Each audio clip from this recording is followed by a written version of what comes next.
안녕하세요. 저는 평범한 30대 여성이에요. 인생에 크게 모난 곳 없이 평탄하게 살아온 제가 이곳에 글을 쓰게 된 이유는 제 이혼만은 평탄함과는 거리가 멀었거든요. 제가 당한 일이 너무 화나고 열받는 데다가 남편과 시모의 어이없는 행각에 글을 쓰지 않고는 안 되겠더라고요. 누구든지 이 일을 알아주셨으면 하는 마음이었거든요. 저는 앞서 말했듯 세상에서 가장 평범한 사람일 거예요. 2년의 교제 기간 끝에 30대 초반의 나이로 결혼에 꼴이난 흔하디 흔한 여자. 결혼 후에도 남편과 맞벌이를 유지하면서 집안일과 직장을 유지하고 있었죠. 남편과 비슷한 정도로 벌고 있다는 것만은 좀 다를지도 모르죠. 보통 남자들이 여자보다 더 잘 버는 경향이 많잖아요. 남녀 차별이 아니라 실제로 저희 업종에서는 여자보다는 남자가 돈을 더 많이 받고 있기도 하고요. 남자가 승진이나 경쟁에 좀 더 가깝다고 해야 하나? 그런 면이 있으니 어쩔 수 없는 결과라고 봐야 하죠. 그런데 이 부분에 대해서는 확실히 하고 넘어가야 되는 점이 있는데 제가 잘 버는 게 아니에요. 저는 평균이고요. 남편이 생각보다 못 버는 거죠. 남편에게는 승진이나 경쟁을 통한 지위 상승의 욕구가 전혀 없거든요. 뭐라고 해야 할까요? 그런 경쟁보다는 평화로운 분위기가 더 좋다고 본인은 말하곤 하는데 그런 것 치고는 돈 쓰는 건 좋아하거든요. 저는 돈을 많이 벌고자 하는 욕구는 하고 싶은 걸 하기 위해서라고 생각하는 사람이라 남편의 그런 이중적인 태도는 결혼 초에도 이해가 되지 않았어요. 조금만 더 노력하면 될 것 같은 사람인데 노력은 고사하고 시작조차 하지 않으려는 모습을 보며 그냥 이 사람 성격인가 보다 싶었는데 이혼할 때가 되어서야 알게 됐죠. 그 사람의 나쁜 습성이라는 걸요. 그 습성 때문에 저는 남편에 대한 정이 다 떨어져서 이혼을 하게 된 거예요. 사실 남편뿐만은 아니죠. 제가 이혼하게 된 이유 중에 또 하나는 시모였으니까요. 시모는 나쁜 의미로 연락에 목숨을 거는 타입이었거든요. 매일 연락해서 안부 인사를 묻는 느낌이 아니라 매일 연락하면 끊임없이 잔소리를 하는 사람이 시모였어요. 통화의 시작부터 끝까지 시모의 말에는 가시뿐이었거든요. 그런 시모와 남편 사이에서 제가 4년의 결혼 생활을 유지할 수 있었던 건 시댁의 유일한 정상인 시부 덕분이었죠. 제게는 잘해주었지만 시모에게는 유독 엄격한 면이 있으셨어요. 시부가 보는 앞에서 시모가 저를 혼내면 시부가 시모를 혼내곤 했기 때문에 시모는 절대로 시부가 있는 곳에서 저를 혼내지 않았어요. 게다가 시모는 잘 모르지만 양가 아버님 두 분은 따로 식사를 할 정도로 생각보다는 가까운 사이였거든요. 그래서 아는 사람의 딸이자 자신의 며느리인 저를 시부가 아껴주신 것도 그때는 무척 감사했죠. 결혼 초부터 시모는 매일 연락을 하기 바랬어요. 그게 시댁이라는 것을 귀에 딱지가 않도록 먼저 결혼한 친구들에게 들었기 때문에 저도 전화를 매일 드렸죠. 그런데 이때부터 저는 약간의 싸한 기분을 느낄 수밖에 없었어요. 시모의 말들에는 벌써부터 가시가 가득했거든요. 아침에 목이 가득 잠겨서 전화를 하면 넌 뭐 하느라 여태껏 자고 있었냐며 화를 내셨고 낮에 목을 가다듬고 높은 목소리로 전화를 하면 그런 목소리 낼 수 있으면서 왜 항상 그런 목소리를 내지 않냐고 화내는 그런 일들이 계속 이어졌거든요. 어느 정도 시간이 지나니 이건 그냥 저를 괴롭히는 것처럼 보였고 그것을 느낀 순간부터 저는 전화를 하는 것에 크게 연연해하지 않기로 했어요. 매번 스트레스를 받는 것보다 그냥 한 귀로 듣고 한 귀로 흘리며 연신 네네 하고 단답형 대답만 하는 게 더 낫다는 생각을 했거든요. 그리고 제가 그렇게 무성의하게 매일 전화해서 단답형 대답만 하자 결국 열이 받았는지 시모가 제게 말하더군요. 너 요즘에 무성의하게 답하는구나. 무슨 말만 하면 네네. 네가 뭐 앵무새니? 그렇지만 제가 무슨 말을 할 수 있겠어요. 어머님 하시는 말씀이 다 맞는 말인데요. 습관적으로 네라고 답할 뻔한 저는 시모가 반론할 수 없는 대답을 꺼냈어요. 어차피 순종적인 며느리를 보고 싶은 거니 그대로 행동해주겠다는데 뭐가 그리 화가 나는지. 그렇다고 제가 중간에 그건 아니에요 라던가 그건 좀 힘든데요? 라는 말을 하면 득달같이 저에게 말하곤 하거든요. 어른 말이 말 같지도 않아? 라고요. 그러니 네 말고 제가 할 수 있는 말은 없잖아요. 제 말의 심호도 따지기는 좀 그랬는지 저한테 그러더군요. 연락은 똑바로 하는 것 같으니 이제부터는 매주 주말에는 꼭 한 번씩 시댁에 들러라.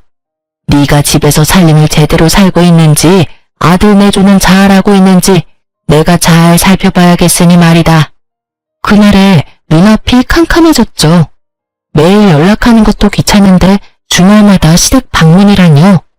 그렇지만 이번에도 제 대답은 네 뿐이었어요. 솔직히 가고 싶지 않았지만 그래도 시어른 하는 말인데 듣지 않는 건 아니라고 생각했거든요. 저는 할아버지 밑에서 커서 엄마 없이 자란 티가 난다는 말을 제일 싫어했거든요. 특히 시댁에서는 시키면 시키는 대로 일단 하는 게 낫다고 생각했으니까요. 그렇게 주말마다 시댁 방문이 시작됐어요. 그리고 저는 점점 인내의 한계를 경험하고 있었어요. 시모는 매번 갈 때마다 다른 일을 시켰어요. 처음에 시킨 일은 반찬을 만드는 거였죠. 나물 3가지에 메인 고기 요리 하나, 생선 요리 하나, 마른 반찬 2가지. 요리하는 사람은 아시겠지만 하루에 다 만드는데도 시간이 꽤 걸리거든요. 게다가 저는 요리를 잘하는 사람이 아니었어요. 요리를 할 시간도 그다지 없는 맞벌이하는 며느리에게 첫 시험치고는 무척 힘든 일이었죠. 그래도 어찌저찌 해냈는데 돌아오는 답은 역시나 가시돋친 말이었어요. 무슨 음식을 이렇게 못하냐? 너 그러고도 여자라고 할 수 있냐? 집에서 뭘 배워먹었냐? 간도 안 된 음식을 여태껏 우리 아들에게 먹였냐 등등. 그렇게 욕 실컷 얻어먹고 집에 가서 뻗어야 했죠. 그리고 그 다음 주에는 청소였어요.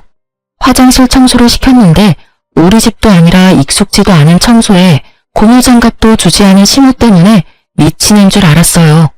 겨울에 무슨 생각인지 보일러까지 싹 다 꺼두고는 찬물만 쓰게 만든 시모를 보니 정말 너무하다는 말만 입안에 맴돌았죠. 어떻게 나를 괴롭히려고 여기까지 할 수 있나 싶고 왜 나를 이렇게 괴롭히나 싶은 생각도 들었거든요. 그래도 참았어요. 저도 옥이란 게 있으니까 꼬리 말고 도망치는 꼴은 보여주고 싶지 않았거든요. 그런데 그렇게 몇 달간 하다 보니 어느새 워크숍 일정이 잡혔더라고요. 저희는 1년에 한 번 가을에 워크숍을 가는데 무조건 1박 2일이었어요. 남편도 물론 잘 알고 있는 사실이었고요. 그래서 저는 남편에게 미리 이야기를 했어요. 나 이번 주에 워크숍 있으니까 어머님이 혹시라도 나 부르면 당신이 좀 가줘. 뭐? 귀찮은데. 귀찮아도 가. 당신한테 설마 일은 안 시키겠지만 그래도 얼굴 한번 보여드려야 어머님도 안심하시겠지. 아들 사랑 지극정성이신 분이잖아. 가서 왜 내가 못 오는지 설명도 좀 해드려. 내가 이야기해봐야 백날 우기기만 하실걸? 알았어. 이번 주에 가서 얼굴 한번 보일게. 그럼 됐지? 남편은 자기 할 말만 하고는 후다닥 사라졌어요. 제가 마지막에는 푸념의 이절을 듣고 싶지는 않은 모양이었어요. 솔직히 남편에게 시모의 일을 말하기도 했지만 남편은 지금뿐일 거라며 이해하라고 하기만 하고 아무런 도움도 주지 않았거든요. 그런 상황에서 저렇게 도망치듯 대화를 끊어먹는 걸 보니 참 답답했어요.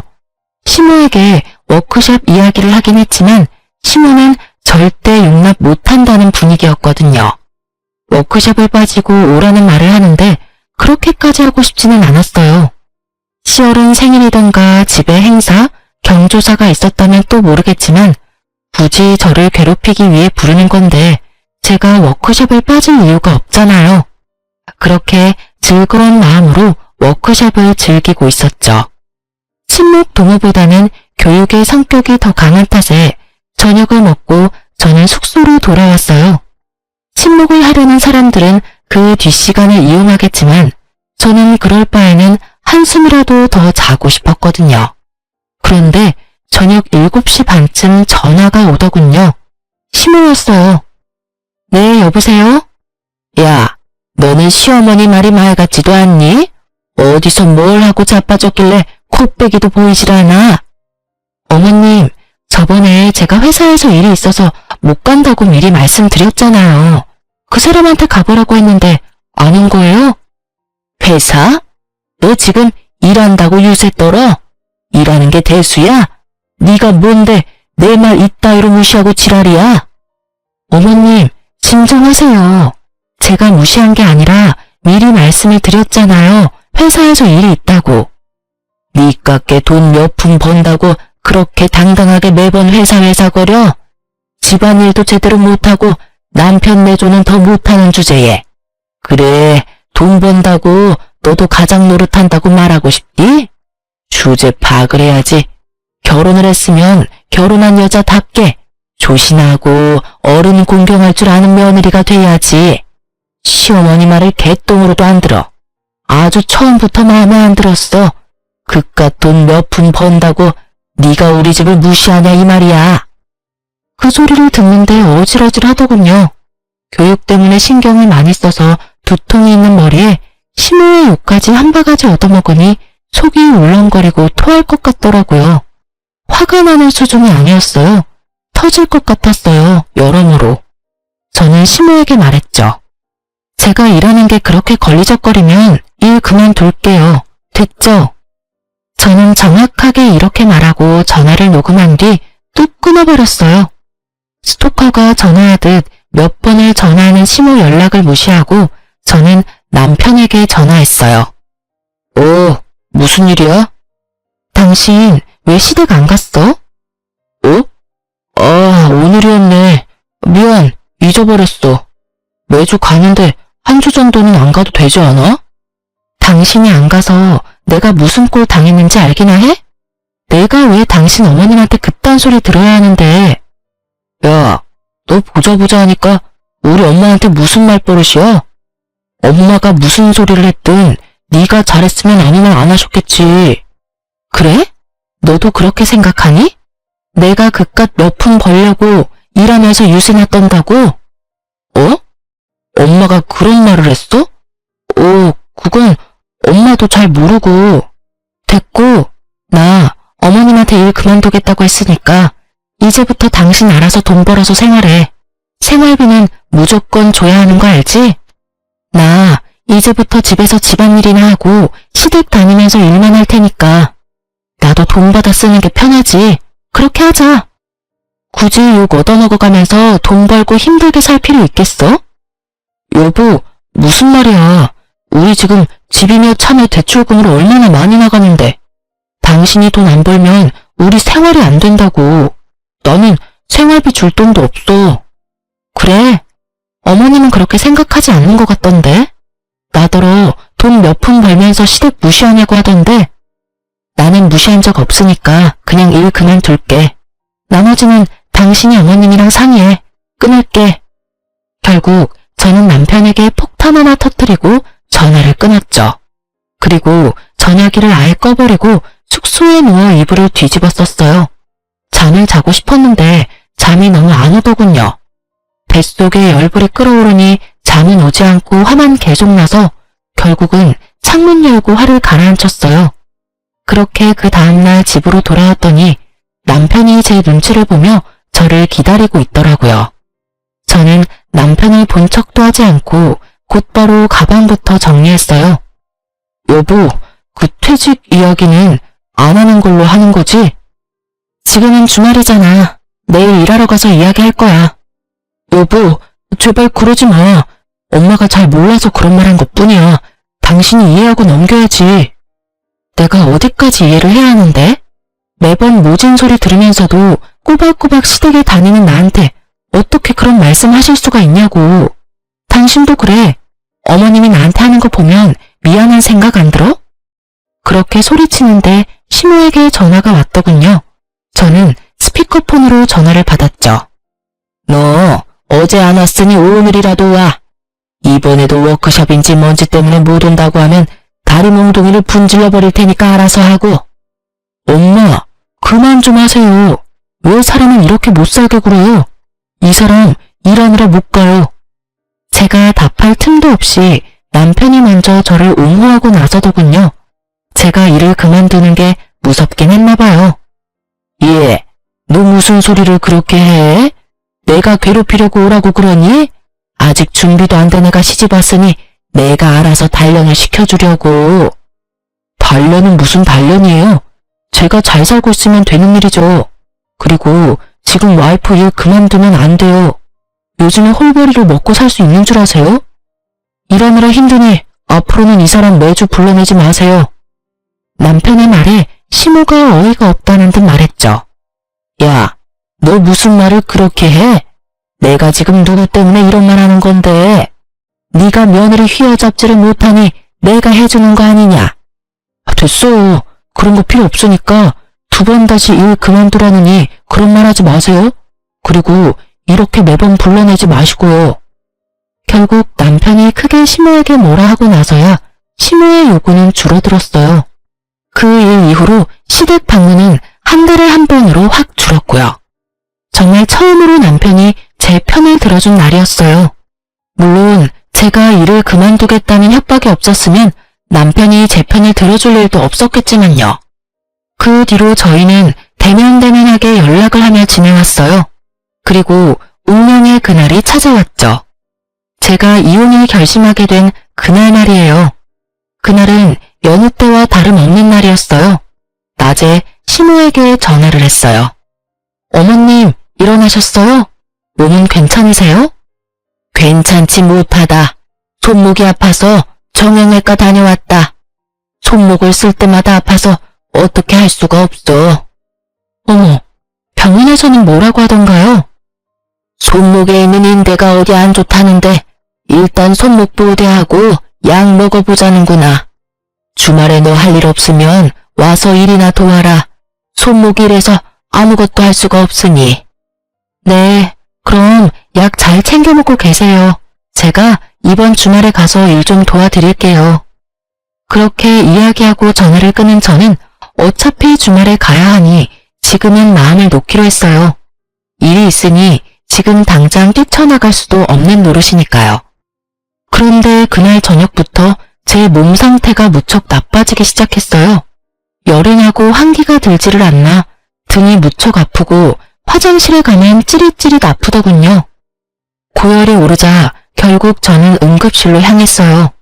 제 병명은 급성 신우신염이었고 최소 5일은 입원을 해야 한다고 하더군요.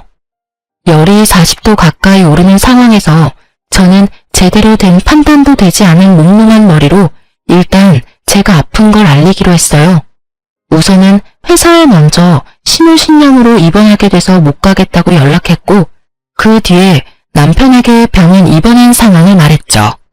뭐? 신우신염? 5일이나 입원해야 한다고? 나 지금 열 올랐다 내렸다 제정신이 아니니까 병원에서 나 쓸 물건들 목록 보내줄 테니 좀 가져와줘.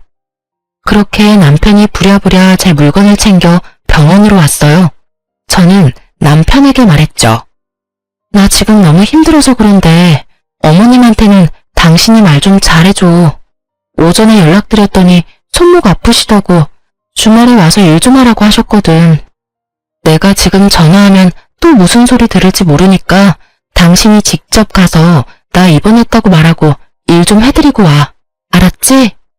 알았어. 알았으니까 당신 몸이나 신경 써. 내가 알아서 할게. 필요한 거 있으면 문자하고. 그렇게 남편은 다음날 일하기 위해 집으로 갔고 저는 아픈 몸으로 병원에 계속 누워 있었어요. 솔직히 제가 시모에게 전화를 할 수도 있었지만 여태껏 당한 일이 많으니 굳이 제 쪽에서 먼저 전화를 하고 싶지는 않았어요. 대신 남편에게 한 번 더 문자는 보냈죠. 이번 주말에는 꼭 어머님에게 가라고 말이죠. 남편이 알았다는 답변을 보고서야 마음을 좀 편하게 먹을 수 있었어요. 그렇게 치료를 받고 5일 만에 태어나는 날, 아침에 병원에서 제 물건을 미리 준비하고 있었어요. 새벽에 별다른 이상이 없었으면 퇴원할 준비해도 된다는 말을 의사에게 들었기 때문이었죠. 그런데 전화가 울리더군요.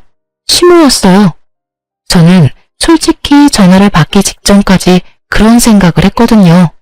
제가 아팠으니 너 몸 괜찮냐는 암도 전화일 거라고요.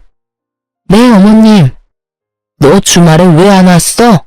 정말 배짱 한번 좋구나. 시어머니가 아프다는데도 시댁에 와보지를 않아? 야, 네가 그러고도 우리 집안 며느리야? 일이 아무리 바빠도 시어른이 아프면 튀어와야지. 어머님, 저 입원했다가 이제 막 퇴원하는 길이에요. 그 사람 집에 안 왔어요? 거짓말도 잘하네. 네가 무슨 입원이야? 너 네 입으로 우리 집 오겠다고 말했어. 그런데 네가 한 말도 지키지 못해? 어디서 이런 여자가 굴러 들어왔는지. 여기저기 마음에 안 드는 구석만 가득하고 아프다는 심은 무시하고 병원이라고 거짓말을 해. 내가 전생에 무언 죄를 지어서 이런 며느리를 짊어지고 살아야 해. 어머님, 진정하세요. 남편한테 확인부터 해보고 연락드릴게요. 저는 우선 시모에게 그렇게 말하고 전화를 끊었어요. 그리고 남편에게 전화를 걸었죠. 당신 어제 시댁에 안 갔어? 어머님이 나한테 전화 오셨어. 미안. 또 잊어버렸네. 설마 엄마가 또 전화 왔어? 그래. 지금 화가 머리 끝까지 나셔서 아주 나 잡아먹으려고 안달이 나셨어. 빨리 전화해서 오해 풀도록 말 좀 잘해봐. 남편과 전화를 끊고 저는 초조하게 기다렸어요. 얼마 지나고 시모에게 다시 전화가 왔더군요. 그런데 목소리를 들어보니 더 화가 나셨더라고요. 야, 너 도대체 뭐하는 년이야? 우리 아들한테 뭐라고 이야기했는데 또 걔가 나한테 뭐라고 하는 거야? 너 설마 남편 쥐잡듯 잡니? 아니면 우리 아들 패고 다녀? 아니면 약점이라도 잡고 흔들고 있는 거 아니야? 네가 뭐라고 했길래 우리 아들이 나한테 이 난리냐고.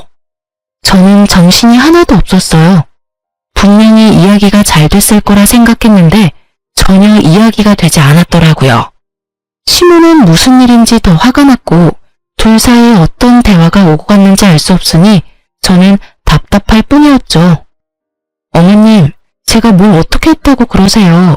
저는 그냥 남편에게 오해를 빨리 풀어달라고 한 것밖에 없어요. 오해? 싸가지 없는 년을 봤나? 네가 온다고 했으면 와야지. 안 온 건 누가 봐도 네 잘못 아니냐? 오기 싫어서 남편 보내려고 한 거 잘 들었다. 너 그렇게 시댁이 싫으면 그냥 이혼해. 왜 살아? 나 꼴 보기 싫다고 시위하나 본데 나도 너 꼴 보기 싫어. 너 때문에 우리 집안 분위기도 망쳤고 우리 아들도 네가 망치고 있잖아. 살면서 나한테 소리 한 번 지른 적 없는 착한 아들이 네 말 한마디에 꿈뻑 죽어서는 아주 이 엄마를 잡는다고. 네가 문제야. 다 네 탓이야. 네가 책임져야지 누구한테 지금 오해다 아니다 난리냐고. 어머님, 제가 아파서 입원 중이라고 말씀드렸잖아요. 입원 확인서 진단서 있으니까 보고 말씀하세요. 솔직히 저도 이런 말 듣는 거 기분 나쁘고 화나거든요. 어떻게 며느리한테 그런 말씀을 할 수가 있으세요? 아파서 입원했다 퇴원한 며느리한테. 몸조리 잘했냐는 말 들을 줄 알았는데 다짜고짜 전화해서 왜 안 왔냐고요? 열이 40도까지 올라갔다 내려갔다 해서 못 갔어요. 그리고 남편한테 가달라고 미리 이야기했고요. 가지 않은 건 남편 탓이지 제 탓이 아니잖아요. 입만 살아서는 그것도 변명이라고 해? 네 병이 뭔 병인지 알겠다. 그거 꾀병이야. 별거 아닌 병으로 입원까지 할 정도로 우리 집에 오기 싫었던 거 하나는 확실히 알겠어. 네가 우리를 그런 식으로 생각한다면 우리도 너를 그렇게 생각하기로 하마. 앞으로 너랑 대화할 일 없을 거다. 아들한테도 너랑 이혼하라고 말할 거야.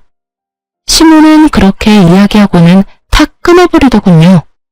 열받은 저는 그 자리에서 바로 남편에게 전화했어요. 당신 도대체 어머님한테 무슨 소리 한 거야? 어머님이 왜 저렇게 나한테 난리시냐고. 내가 무슨 말까지 들었는지 알아? 왜 가만히 있는 나한테 그래. 나는 내가 가기로 했는데 못 갔다고 이야기했어. 더 이상 내가 무슨 말을 해? 내가 아팠다고는 이야기했어? 왜 내가 아픈 걸 꾀병이라고 이야기하시냐고. 이상하잖아. 당신 몸 안 좋다고 말했어. 어머니가 그러는 거 하루 이틀 일도 아니고 당신이 좀 이해하고 넘어가면 안 되냐? 매번 이게 뭐야. 중간에서 고생하는 내 생각하지도 않지. 매번 나한테 이야기하라고 하고 나도 그거 하기 싫어. 두 사람 일은 둘이서 해결하라고. 그래. 당신은 중간에서 아무것도 모르고 나랑 어머님 둘이서 열받아서 지금 이러고 있다는 거지? 알면 묻지 마. 두 사람이 알아서 풀어. 나는 이제 더 이상 두 사람 사이에 끼지 않을 테니까. 남편 새끼 말 듣는데 진짜 머리통 돌 것 같더라고요. 끼고 말고의 문제가 아니잖아요, 애초에. 시무가 왜 화를 내는지 남편 놈이 뭐라고 씹으려는지를 알아야 무슨 변명을 하든 반론을 하든 뭐라도 대처를 할 텐데 제 잘못은 없다며 뻔뻔하게 말하는 남편 놈을 보니 진짜 열받더라고요. 시무가 우리 둘 헤어지라고 했으니 헤어지는 게 맞겠다 싶은 생각까지 들었죠. 저런 소리 들으려고 악착같이 결혼생활 유지하면 남는 게 뭐가 있겠나 싶었죠. 집 팔자 지가 꾼다고 저는 그게 딱 질색이었거든요. 그런데 그냥 이혼하는 거 너무 화나잖아요. 누구 좋으라고 그냥 이혼을 해줘요? 이혼해주면 남편 놈은 둘째치고 시무는 얼마나 속이 시원하겠어요. 눈의 가시 같은 며느리년 치웠다고요. 그리고 시무도 제게 모진 소리 퍼부은 것처럼 누군가에게는 모진 소리 듣도록 해줘야 동등한 거잖아요. 그래서 저는 친정 아버지에게 이렇게 말했어요. 아빠, 요새 몸이 허해 보이는데 괜찮은 삼계탕집 알려드릴게요. 나중에 지인분이랑 같이 들려봐요. 근데 인기가 많아서 예약을 해야 하니까 저한테 미리 말씀해 주시고요. 그리고 곧 아버지는 제가 원하는 사람과 식사를 하러 가겠다고 제게 식당 예약을 부탁했어요. 그 식당은 길게 뻗은 방 공간을 파티션으로 나누어서 사람을 받는 곳이었거든요. 옆 사람이 하는 이야기를 귀만 기울이면 들을 수 있는 곳이요. 그렇게 아버지의 식사 예약을 하면서 저는 똑같은 날짜 시간에 바로 그 옆 칸에 예약을 하나 더 잡았어요. 그리고 그 날짜에 식사나 하러 가자며 시무와 남편을 태워 아버지와 약간의 차이를 두고 옆방인 예약석으로 향했죠. 난 아직도 왜 내가 너랑 이곳에서 밥을 먹어야 하는지 모르겠구나. 나는 이제 너랑 상종도 안 하겠다고 했어. 두 사람 이혼하기 전에 나는 너랑 겸상할 생각 없다. 그렇게 말하면서 제 눈을 쳐다보지도 않는 시무를 보며 저는 남편부터 쳐다봤어요. 여전히 남편은 제 눈을 피하기 바쁘더군요.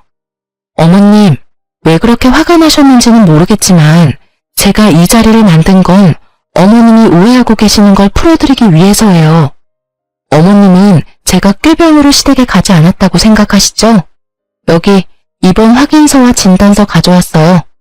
보시면 아시겠지만 저는 그날 입원하고 있었고 열이 40도까지 오르내려서 몸 상태도 엉망이었어요. 저는 정말로 아팠고 남편에게 어머님에게 가보라고 이렇게 문자로도 당부를 했었어요. 그딴 종이 쪼가리가 뭔데 내가 너를 믿어야 하니? 대충 음식 좀 데려와서 밥 먹이고 없던 일로 하고 싶은 모양인데 나는 그럴 생각 추호도 없어. 그러니까 이렇게 쓸데없는 짓 그만하고 두 사람 이혼할 생각부터 하는 게 어떠니? 이래서 내가 처음에 너 들이기 싫다고 그렇게 말했어. 엄마 없이 커서 뭘 배웠겠냐고. 이거 봐라. 내 말이 맞았지? 배운 게 없으니 시어른 말을 귀한 줄 모르고 귓등으로 듣지. 말도 안 듣고 잘하는 게 있기를 하니? 인물이 예쁘기를 하니? 그렇다고 내 아들한테 잘하는 것도 아니고 못하는 것밖에 없는 애를 왜 내 며느리로 받아들여야 해? 아무리 숨겨도 애미 없는 건 티가 나. 그래서 며느리로 받아들일 생각도 없었는데 이게 뭐니? 내 아들 인생의 오점만 만들어서는. 정말로 이때는 복수금하고 그냥 시무 머리끄댕이를 쥐어뜯고 싶더라고요. 지금은 돌아가신 저희 친정어머니까지 모욕하는 시무가 진짜 사람이 맞나 싶었거든요. 제가 화내기 전에 파티션이 확 젖혀졌죠. 거기에서 나타난 건 저희 친정아버지와 시부였어요. 두 분의 얼굴은 심상치 않았죠. 잔뜩 정색한 아버지와 상기된 채 분노로 가득 찬 시부. 맞아요. 제가 일부러 두 분이 들으시도록 이렇게 만들었어요.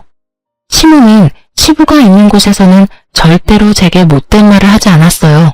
아예 말을 걸지를 않았죠. 그래서 시부는 이런 상황을 전혀 모르고 있었어요. 이혼하기 전에 시부가 시모가 어떤 사람인지 아셔야 할 것 같았거든요. 이 여편네가 지금 뭐 하는 거야? 당신 정신이 나갔어? 내가 들은 말이 도대체 다 뭐냐고? 이혼? 당신이 대간절 뭔데 며느리한테 이혼을 하라 말아야? 그리고 넌 네 마누라가 이렇게 당하고 있는데 옆에서 지켜줄 생각은 하지도 않고 그냥 듣고 있어? 둘이서 한 사람한테 도대체 뭐 하는 짓이냐고? 시부의 노한 목소리에 시모가 깜짝 놀라서는 얼굴이 하얗게 질리더군요. 게다가 남편도 마찬가지였고요. 여보, 당신이 어째서 여기에? 그리고 사돈. 내 말에 대답이나 해. 당신은 나이를 대체 어디로 먹은 거야? 어떻게 며느리한테 그런 모욕적인 말을 퍼부어? 당신은 나랑 결혼할 때 완벽해서 결혼했어? 당신이야말로 매번 우리 어머니한테 혼났지. 왜? 당신이 시어머니한테 혼나면서 컸으니 며느리한테도 그리 구박하고 싶었어? 어른이 됐으면 그 마음을 좀 넉넉히 쓰라고 내가 몇 번이나 말했어. 좁쌀 같은 마음가짐으로 사람을 대하지 말라고 내가 몇 번을 말해. 게다가 이혼 이야기는 대체 왜 꺼냈어? 나는 억울해요. 내가 손목이 아파서 집에 오라고 했는데 오지 않은 건 며느리라고요. 며느리 편 들고 싶으면 뭐라도 알고 하던지 왜 나한테만 그래요? 그래? 여기 지금 며느리가 가져온 서류만 봐도 며느리가 얼마나 아팠는지 눈에 훤히 보이는데 당신은 이것도 못 믿겠다고? 그러면 네가 말해봐라. 넌 며느리가 가라고 했는데 네 어미한테 왜 안 왔냐? 시부가 이번에는 남편에게 물었어요. 그게 저도 잊어버렸고 솔직히 별거 아니라고 생각해서. 그래서 너희 엄마한테 며느리 아프다고 이야기는 했어? 입원할 정도로 심각하다고? 그런 말은 안 하고 그냥 아프다고만 했어요. 그치만 제 탓은 아니죠. 솔직히 저도 억울하죠. 엄마한테도 와이프가 하란 대로 했고 엄마가 열받은 것까지 제가 어떻게 다 책임을 져요. 그래서 너는 아무 잘못 없다 이 말이냐? 잊어버린 건 잘못 아니고 다른 사람 아픈 것도 아니고 네 엄마 아프다는데 왜 너는 잊어버리고 며느리가 가야 해? 며느리가 못 가는 상황이면 너라도 가야지 이 불효자식아. 며느리한테 네 엄마 다 맡겨놓으니 좋더냐? 응? 아버지, 그런 거 아니에요. 왜 제가 일부러 그랬다고 그래요?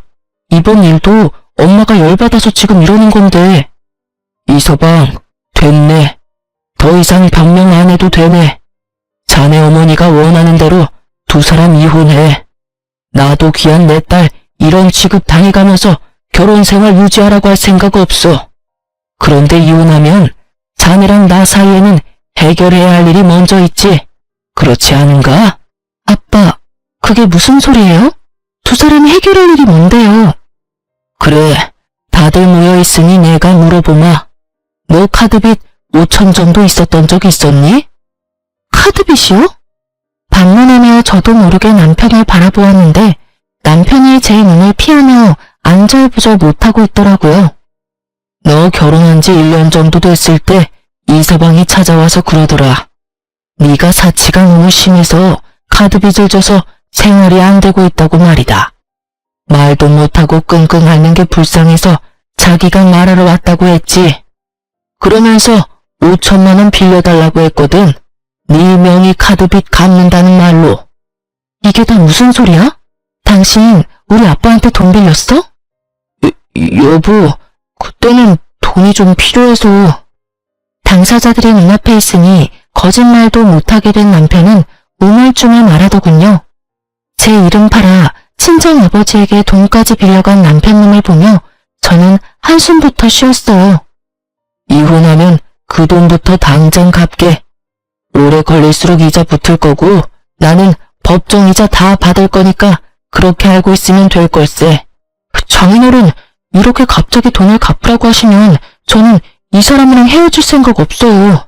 여보, 당신도 그렇지. 우리 헤어지고 그러는 거 아니잖아. 그만. 자네 어머니가 이미 헤어지라고 말씀하셨잖은가. 나도 그 말에 찬성이네.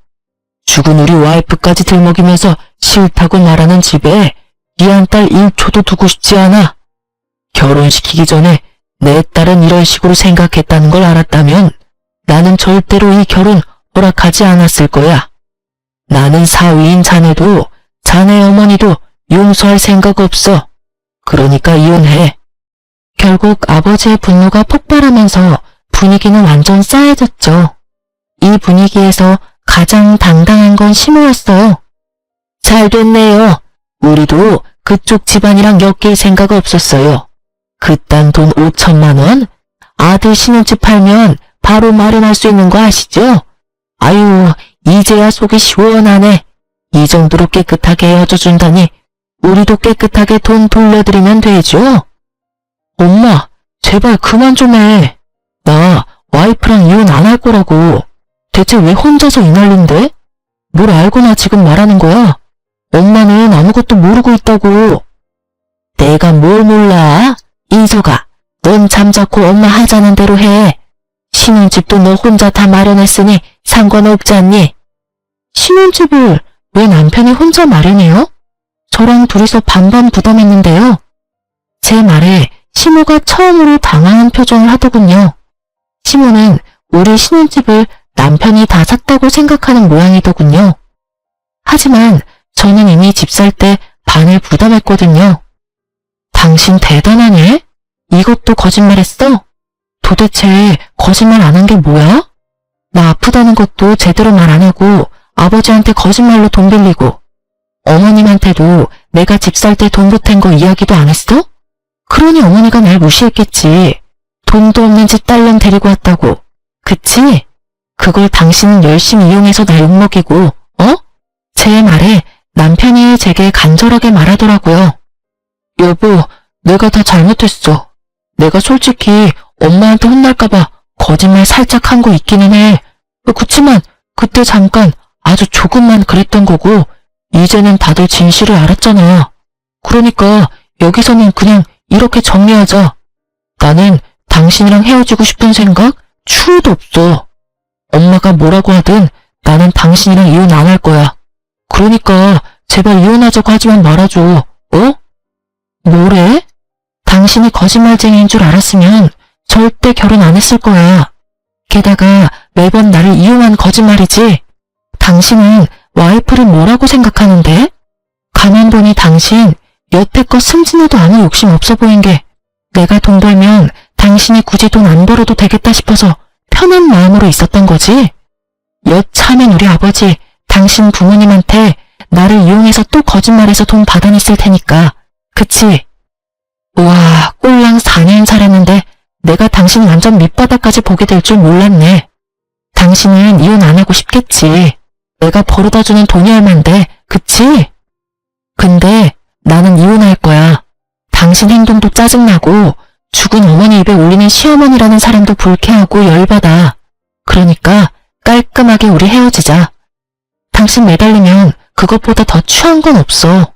당신 어머니 말처럼 이혼해. 저의 선언과도 같은 말에 남편은 안 된다며 울고불고 소리치고 시부는 시모에게 소리 지르기 바빴죠. 친정아버지는 그런 아수라장에서 저를 데리고 밖으로 나왔어요. 그리고 그 뒤는 아버지의 바람대로 일사천리로 이혼이 진행됐죠. 그런데 그 기간 동안 시댁에서도 놀라운 사실이 밝혀져 시모와 남편이 제가 잠시 머물고 있던 친정집까지 찾아왔더군요. 이번에는 무슨 일로 여기까지 오신 거죠? 그게 며느라가 너무 미안하다. 우리가 좀 심했어. 나도 아들하고 이야기해봤는데 네가 정말로 이렇게 힘든 상황인지 모르고 그랬어. 이제는 네가 얼마나 힘들고 고생했는지 잘 알아. 그러니까 이번에 있었던 일은 다 용서하고 없었던 일로 하는 게 어떻겠니? 이혼이라니. 여자 팔자에 이혼 경력은 좋지 않잖니. 너희가 싫어서 이혼하는 거면 몰라도 내가 잠깐 정신이 나가서 이혼하라고 해서 하는 거면 굳이 그럴 필요 없다고 말하는 거야. 죄송하지만 무슨 말씀인지 모르겠네요. 제가 필요 없고 싫다고 하신 분은 어머님이세요. 그리고 남편한테도 정은 다 떨어진 상태고요. 저한테 거짓말한 건 물론 시어른들한테도 저희 아버지에게도 거짓말한 남자예요. 제가 왜 그 사람을 아직 사랑할 거라고 여기세요? 저는 남편한테 눈꽃만큼의 마음도 남아있지를 않아요. 여보, 그 부분은 내가 정말 미안해. 다 내 잘못이고 변명할 생각도 전혀 없어. 하지만 이대로 헤어지면 나 진짜로 파산할지도 몰라서 그래서 부탁하러 온 거야. 그게 무슨 소리야? 우리 신혼집 팔아서 너한테 돈 주려고 했는데 사실 내가 그 집 앞으로 담보대출을 받았어. 그래서 팔고 나서 대출 자동 상환되면 남는 게 거의 없어. 그러니까 우리 이혼하지 말고 같이 지내면서. 너 대체 그 많은 돈으로 뭘 한 거야? 도대체 어디다가 그 돈을 다 썼냐고. 나한테 생활비도 받았었으면서. 코인이랑 주식 좀 했어. 나도 이렇게까지 망할 줄은 생각도 못했지. 그치만 정말로 맹세해. 그 빌린 돈으로 주식 코인에서 돈 벌면 당신한테 당연히 다 돌려주려고 했어. 그런 짓을 한 것도 다 당신 생각해서 한 일이고. 지금 시기가 별로라서 그렇지 조금만 더 기다리면 금방 치고 올라올 거라고 했거든. 그러니까 이혼 다시 생각 좀 해줘. 당신 지금 나한테 무슨 말 하는지 알고는 있어? 돈 없으니 이혼하지 말고 여전히 결혼한 채로 당신을 위해서 돈을 내라 이렇게 말하고 있다고. 내가 당신 돈 벌어다 주는 기계니? 당신이 저지른 일을 왜 내가 수습해? 여보, 제발. 나 당신 없으면 진짜 완전 파산이야. 그 정도로 파산 안 돼. 당신 직장도 있고 집 팔면 집 대출금은 사라지는 거니까 월급은 더 남을 거 아냐. 나한테 애원할 필요가 없지. 그게... 남편은 이번에는 시모 눈치를 보더군요. 그 얼굴을 보니 남편이 또 뭔가 일을 저질렀다는 예감이 들더군요. 시모도 그것을 눈치챘는지 아들 등짝을 두드리며 말했어요. 너 설마 또 사고 친 거 있어? 도대체 이게 몇 번째야? 네가 지금 빌린 돈만 해도 얼마인지 알기나 해? 네가 이 정도로 빚더미 위에 앉은 걸 알았으면 죽어도 너랑 며느리 이혼 못하게 막았을 거야. 도대체 이게 뭐야? 사실은 내 월급도 지금 카드론 쓴 거 갚는 중이라. 야, 너 진짜 엄마 속 뒤집어지게 만들래? 나는 지금 너 때문에 너희 아빠한테 이혼당하게 생겼어. 며느리 다시 데리고 오는 거 아니면 네 아버지가 나를 내쫓겠단다. 시모가 저를 찾아온 이유가 명확하더군요. 시부가 시모에게 으름장을 놨더라고요. 예, 사람 하나, 아니 둘 살리는 셈 치고 다시 돌아와 주렴. 제발 부탁이다. 두 번 다시 이번과 같은 일은 없을 거라고 맹세하마. 응? 죄송해요. 이렇게 못생기고 일 못하고 버릇없는 며느리 어머님도 필요 없으실 거예요. 그리고 저도 저렇게 사고 뭉친 남편 필요 없고요. 그러니까 그냥 돌아가세요. 저는 해줄 수 있는 게 없어요. 저의 단호한 말에 시모와 남편은 결국 본전도 못 찾고 돌아갔죠. 나중에 이야기 들었더니 시모는 이혼 위기로 시부의 눈치만 보며 살고 전 남편은 시댁에서 투잡 뛰며 밤낮 없이 일한다고 하더라고요. 저와 아버지가 받아야 할 돈은 시부가 내주셨고 내주신 금액을 다 갚지 못하면 상속도 없을 거라는 말에 열심히 시부에게 돈 갚고 있는 중이더군요. 괜히 얌전히 잘 있는 사람 건드려서 긁어부스러 만든 시댁을 보니 속이 시원했어요. 자기 욕심을 위해 마누라 이름으로 거짓말이나 일삼는 전 남편 놈이나 며느리 아픈데도 시댁에 불러들여 일 시켜먹으려고 했던 시모나 똑같은 사람들이더라고요. 두 사람 이야기 들으니 어떠신가요? 제가 참고 살았으면 제 팔자 제가 꼰 사람 됐겠죠? 저는 지금도 이혼을 한 게 천만 다행이라고 생각해요. 글을 쓰다 보니 한정없이 길어지네요. 여러분, 아니다 싶을 때는 빠져나와야 해요. 잘못하면 빚 지옥에서 허덕이게 될지도 모르거든요. 긴 글 읽어주셔서 감사합니다.